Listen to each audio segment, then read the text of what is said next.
ওই আমি অসুস্থ মানুষ, আসছি তোমাদের কাছে দরদ নিয়ে। আমার তো প্রতিদিন দরস করা উচিত।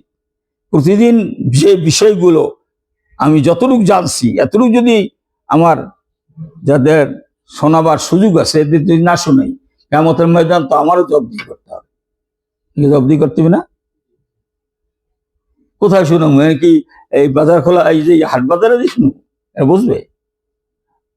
পাত্র, উপযুক্ত পাত্র কাছেই তো রাখতে হবে।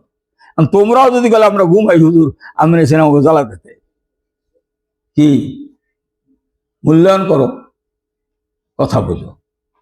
তো আল্লামা সুলাইমান নদভী রহমাতুল্লাহ কি বলেন, ভাই তোমার কথা প্রশ্ন যথার্থ, সময় উপযোগী।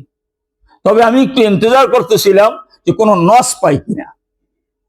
তোমার জবাব দেবো, একটা দলিল লাগবে না, নাদারাত না গুপ্তি কাছে বা তু কর বলে কিঞ্চু গুপ্তি দলিল।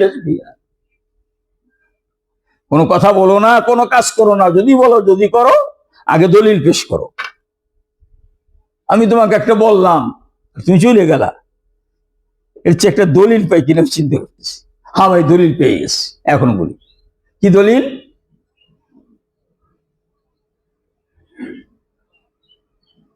কুরআনুল কারীমের মধ্যে আল্লাহ পাক ইরশাদ করেন,